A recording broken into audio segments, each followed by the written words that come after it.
Un témoignage poignant. En octobre dernier, Johan, 36 ans, a connu l'enfer après avoir contracté le Covid-19.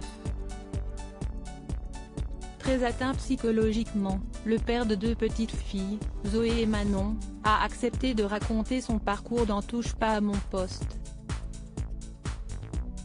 C'est ainsi en septembre qu'il a constaté une perte de goût, odorat ainsi que des maux de tête violents.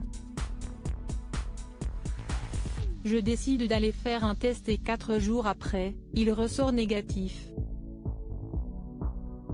Je ne comprends pas, donc je laisse passer.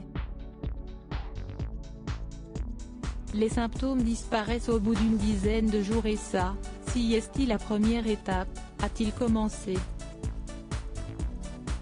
Peu à peu, son état s'est empiré.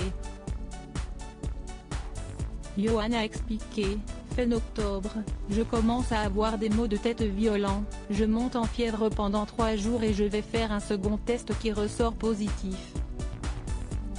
J'appelle le SAMU, je leur dis, voilà, j'ai tous les symptômes du Covid. Et là, ils me disent de suite, si vous avez la possibilité de vous faire emmener, allez aux urgences du CHU de Caen.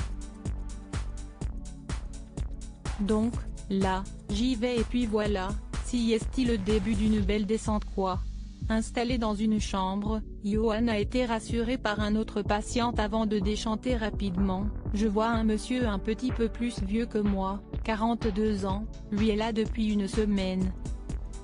Il est sous oxygène et puis, il m'explique que c'est un mauvais moment à passer, mais que ça va bien se passer donc moi, je me dis qu'à l'âge que j'ai, je ne suis pas à risque et je me dis que ça va passer comme une lettre à la poste et en fait, non.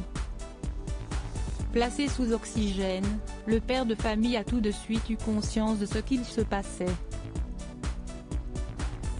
Très ému, il a expliqué, le 3e jour, on décide de me descendre en réanimation parce que le taux d'oxygène baisse et la saturation n'est pas bonne du tout. Et je vois une équipe qui se précipite autour de moi et ils me disent, la situation est vraiment critique, on va être obligé de vous intuber parce qu'il vous faut un maximum d'oxygène dans les poumons. Et pour la première fois de ma vie, j'entends ce médecin qui est devant moi et qui me dit, monsieur, la situation est grave. Il faut que vous en ayez conscience, le pronostic vital est plus qu'engagé et je vais être franc avec vous parce que je ne dois pas vous le cacher, mais vous risquez de mourir.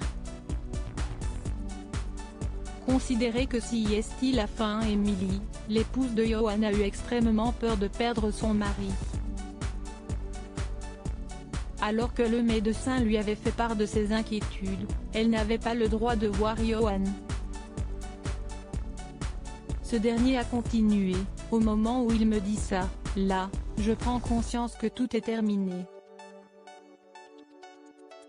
Tout de suite, je pense à ma femme et mes filles. Il me dit, voilà, on va faire le maximum, mais considérez que c'est la fin. Finalement, c'est après 18 jours que Johan est devenu le plus jeune patient à sortir de réanimation.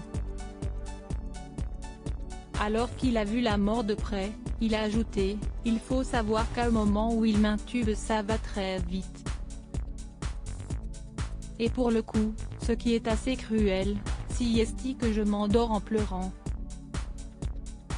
Les derniers mots que j'ai eu considérez que c'est la fin.